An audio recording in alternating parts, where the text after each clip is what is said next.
Olá, tudo bem com você? Professora Ana Cláudia Machado Silva aqui da Academia de Radiologia. E no vídeo de hoje nós vamos falar dos fatores que interferem na emissão de raio-x. Você conhece esses fatores?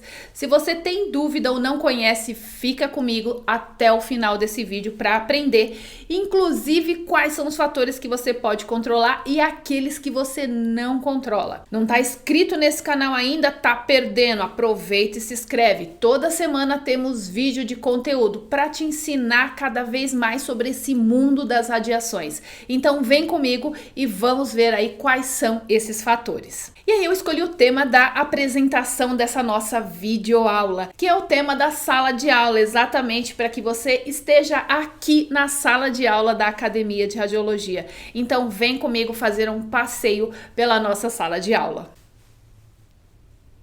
Então, temos aí quais são os fatores que interferem na emissão de raio-x. Temos então o MA e o MAS, que é a corrente e a exposição. Tá aí um dos primeiros fatores que vai interferir na emissão dos raios-x. Temos também o KV. O KV é a tensão elétrica ou a diferença de potencial. Temos aí o próximo item, que é a filtração. Então, a filtração tem interferência. A gente vai ver como essa filtração interfere. O próximo item é o material do alvo. Esse é bem interessante. E aí, por último, temos o tipo de gerador. E agora nós vamos ver cada um desses itens separadamente. Vem comigo para a nossa sala de aula. Então tá aí o nosso primeiro fator, MA e MAS, que é a corrente e a exposição. Então eu trouxe aqui nesse gráfico exatamente a corrente. Então perceba que ao sairmos de uma corrente de 200 mA para 400, ou seja, dobrando essa corrente, veja o que acontece com o seu espectro de emissão, com a emissão de raio-x que você está produzindo. E aí é importante, esse fator você tem controle. E aí veja que os outros fatores, ou seja, o KV, ele não é modificado. Então mantemos todos os outros fatores constantes e alteramos o MA e observamos agora o que acontece. Então, para você entender, nós temos aí de 200 MA para 400 MA, nós temos uma modificação na amplitude. Mas o que é isso, né? O que é essa amplitude no gráfico? Amplitude é essa altura que você tem do seu gráfico. Veja aí que ele tem esse formato. Então, olhe que a 200 mA eu tenho uma altura. 400, essa altura dobra em relação aos 200 mA. Mas, afinal, o que isso representa? Então, quando eu pego essa curva de 200, eu tenho uma área, veja que eu tenho uma área embaixo dessa curva, nessa montanha. Eu tenho uma área embaixo. Se eu pintar essa área, ela representa a quantidade de raio-x. E agora, se eu olho para a curva abaixo dos 400 mA, os 400 mA, eu tenho uma área maior. Isso representa a quantidade, então, de raio-x. Então, o que significa? Como esse fator, então, altera a emissão? Então, acredito que já tenha ficado claro que dobrar a corrente, ou mesmo aumentar a corrente, aumenta a quantidade de elétrons que saem do filamento e vão em direção ao alvo. Então, eu tenho mais colisões, eu tenho mais interações e, consequentemente, eu tenho mais fótons produzidos. Então, a interferência desse fator é na quantidade. E aí nós estamos olhando graficamente. Mas vamos pensar na prática. Na prática, quando eu aumento então esse MA, o meu paciente recebe uma quantidade maior de raio-x. E aí cabe você fazer o ajuste dependendo da região que você vai radiografar. Então, sempre devemos pensar na nossa prática. Na teoria, a gente está vendo aqui o que acontece no gráfico, o que acontece com o espectro, mas na prática é importante a gente também entender que isso vai depositar uma dose maior, nós vamos ter uma quantidade maior de raio-x incidindo no paciente. Vamos para o próximo fator, então, que interfere? Então, vamos passear aí pela nossa sala de aula novamente. Então, tá aí. que é o kV, que é a tensão elétrica ou a diferença de potencial.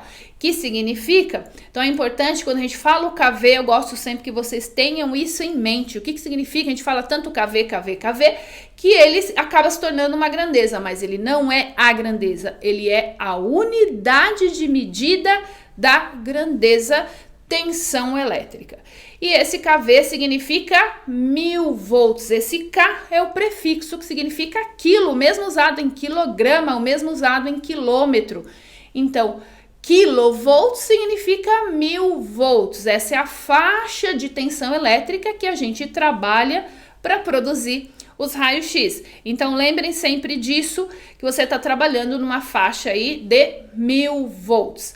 Bom, e agora vamos olhar de novo para o gráfico, para esse espectro. Esse gráfico está representando o espectro de emissão dos raios-x e a gente está entendendo aqui como cada fator vai interferir nessa emissão.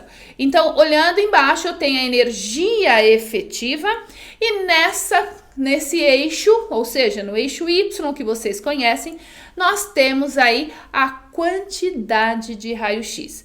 E aí veja que nós agora vamos alterar a tensão. Exatamente no gráfico que nós vamos ter aí 72 kVp, que significa kilovolt pico. O pico é o valor maior que a gente utiliza. E no outro gráfico nós vamos ter aí 82 kVp. Vamos olhar de novo o que está acontecendo. Então, de novo, você já entendeu que a área embaixo do gráfico está representando a quantidade de raio-x. E, de novo, quando a gente aumenta, nesse caso, a tensão, também aumentamos a amplitude, ou seja, a altura desse gráfico, que está representando também quantidade. Porém, olha só, cuidado para não confundir. Quando nós alteramos o kV, nós estamos variando aí, mexendo, né, na qualidade do feixe.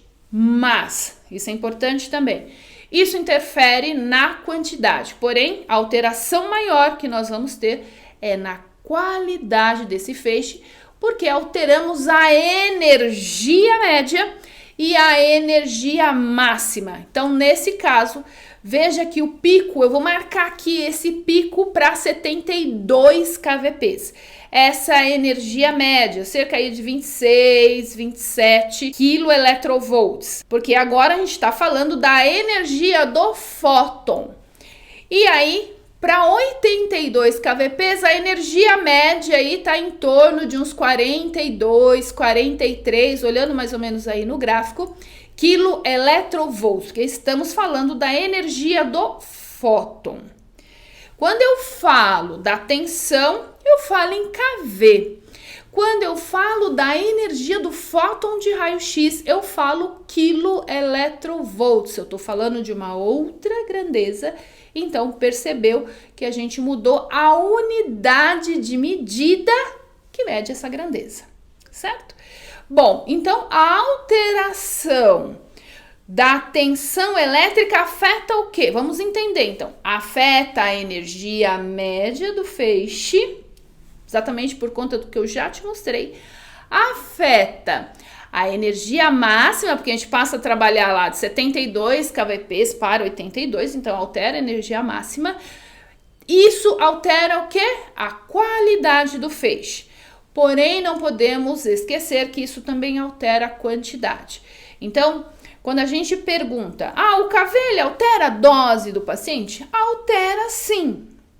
Não na mesma proporção que o MA, mas existe uma alteração sim que você está vendo aí no gráfico. Então, afeta a qualidade do feixe, poder de penetração, porque lembra da energia média, da energia máxima, isso interfere no poder de penetração e, consequentemente, da energia que você acabou de ver. Vamos para o próximo fator, então, que interfere aí na emissão de raio-x. Vamos lá dar mais uma voltinha na nossa sala de aula? Então, aí pensando num mapa, num caminho, o que mais que pode alterar? Quais são os outros fatores? Então, na verdade, como os outros fatores podem alterar a emissão de raio-x? Vamos ver, então, os demais. Vamos ver os próximos caminhos, então.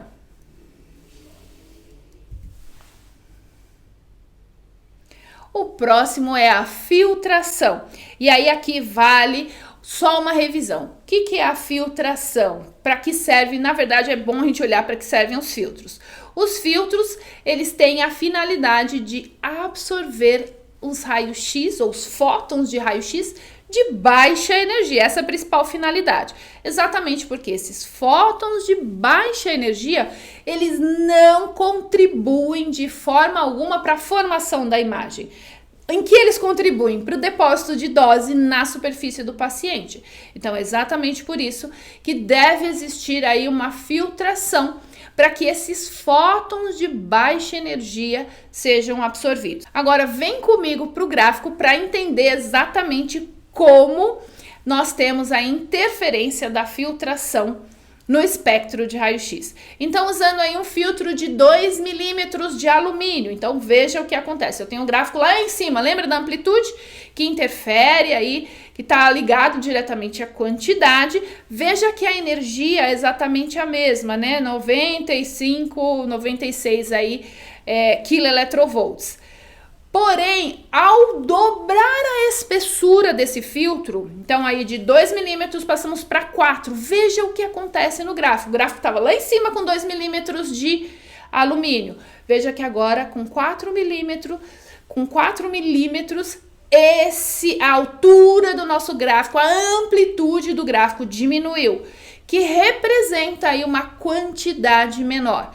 Então, veja que também existe uma alteração aonde? Na energia média que você está usando, a energia média dos fótons. Então, ao inserir filtros adicionais, então eu dobro a espessura, o que acontece? Nós diminuímos a quantidade de raio-x, porque esse filtro vai absorver mais fótons e, consequentemente, aumentamos a energia média. Então, isso significa que a gente aumenta o poder de penetração daquele feixe sem alterar o KV. Então, isso é o que a gente chama de endurecimento do feixe. Então, a filtração, ela interfere dessa forma. Diminui a quantidade, porém, a gente seleciona fótons de maior energia. E aí, consequentemente, a energia média aumenta conforme você está vendo aí no gráfico. Uma alteração aí no deslocamento para a direita, para a região de energias maiores. Vamos ver o próximo? Vamos de novo aí dar uma volta na nossa sala. Agora, material do alvo. Isso é extremamente importante, é um dos fatores, dos fatores que interferem de grande importância, porque isso define, inclusive, o perfil do raio-x que vamos utilizar. Na verdade, a modalidade. Então, nós temos aí 4 alvos, veja. Ródio, molibdênio, tungstênio, que é o mais utilizado, e o ouro. Eu não sei se você conhece aí algum equipamento que tem o alvo de ouro. Se você não conhece, existe um vídeo aqui que mostra exatamente qual é a aplicação desse alvo de ouro. Então, veja que existe aí uma relação do gráfico com o tipo de material. Na verdade, o tipo de material nos traz essa característica do espectro. Então, veja que para o molibdênio e o ródio, que são elementos que têm número atômico menor, então veja lá, o molibdênio tem número atômico 42, o ródio tem número atômico 45. Então, esses dois alvos são utilizados onde? Você lembra onde eles são utilizados? Na mamografia, porque na mamografia nós não precisamos trabalhar com fótons de raio-x de grande energia, exatamente porque vamos radiografar tecidos de baixa densidade, né? As mamas têm baixa densidade, então não precisamos de fótons de raio-x com muita energia. Então, esses alvos, então veja que a mudança do alvo muda completamente o raio-x característico, muda inclusive o raio-x de freamento. Então, esses dois tipos de alvo vão ser utilizados na mamografia e serve muito bem para o objetivo de radiografar as mamas. Agora, quando usamos o tungstênio, veja que o gráfico vai lá para cima. Então, vamos aumentar a quantidade, vamos aumentar a quantidade de raio-x de freamento e também o característico. E aí, nós vamos ter, então, O ouro tem número atômico 79. Veja que ele está um pouquinho acima, a diferença é pouca, mas já está um pouquinho acima do espectro do tungstênio, onde nós vamos ter maior energia média, vamos ter uma quantidade maior de raio-x de freamento e também raio-x característico, por conta da energia de ligação dos elétrons para aqueles determinados elementos. E aí, vamos lá para o nosso último fator. Vamos dar uma voltinha aí na nossa sala e finalmente chegamos aí ao tipo de gerador. Então vamos pensar naqueles fatores que a gente pode alterar. Então o MA nós podemos controlar, o KV nós podemos controlar, a filtração adicional sim, a filtração inerente, aquela filtração que já vem no equipamento a gente não pode alterar, mas a filtração adicional sim. O alvo nós podemos alterar? Não, somente na mamografia quando existe a possibilidade, a seleção do tipo de alvo. Então lá eu posso selecionar o tipo de alvo, molibdênio, ródio e alguns equipamentos o tungstênio. Já para o tipo de gerador, nós não podemos ter nenhuma interferência, assim como o tipo de alvo, por exemplo, no raio-x convencional, que aí é só o tungstênio e na outra aplicação somente o alvo de ouro. Então, tipo de alvo, nós não temos, né, o poder de alteração pensando no raio-x convencional. E o tipo de gerador também não podemos alterar porque ele já está, né, instalado, intrínseco ao equipamento. E nos equipamentos modernos são utilizados aí o gerador de alta frequência. Eu quero que você olhe nesse gráfico e ele faz uma comparação, trabalhando exatamente com o mesmo KV, gerando a mesma energia dos fótons aí. Isso não tem alteração na energia máxima. E aí, veja que as quantidades, veja que a amplitude do gráfico tem completamente alterações e energia média também. Vou te mostrar, veja aí no gráfico. Para o sistema monofásico, veja que a quantidade de raio-x gerada é menor. Já no trifásico, veja como isso aumenta. E no de alta frequência, nós temos também um aumento nessa quantidade, assim como na energia média. E aí, perceba que isso está relacionado à eficiência do gerador de alta frequência. Mas afinal, deixa eu falar aqui o que é um gerador de alta frequência. Qual é a finalidade do gerador de alta frequência? Ou de um gerador de alta tensão? O gerador, ele tem a finalidade de produzir a energia, na verdade, alterar a energia que recebemos da rede elétrica, né, no caso de um hospital, para a energia necessária na produção de raio-x. Lembra que eu falei lá no início que para produzir o raio-x nós trabalhamos na faixa de 1000 volts. A rede elétrica não nos entrega essa faixa de energia.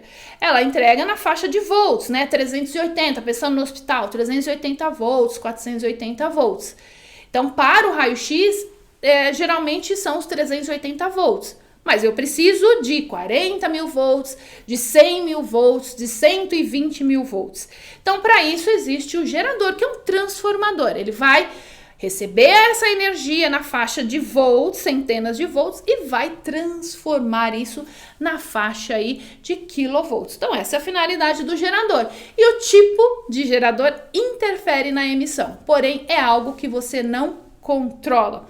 Então, isso é importante a gente entender desses fatores, quais estão nas nossas mãos e quais não estão, e como eles alteram essa emissão de raio-x. Espero que você tenha gostado dessa aula, espero que você tenha aprendido muito. Qualquer dúvida é só deixar aqui nos comentários abaixo. Então, para a gente encerrar aí a nossa aula, qualquer dúvida é só deixar aqui nos comentários abaixo. Gostou desse vídeo? Deixa o seu joinha e também compartilha com seus amigos para que eles aprendam tanto quanto você. Então, eu vejo você no próximo vídeo. Tchau, tchau!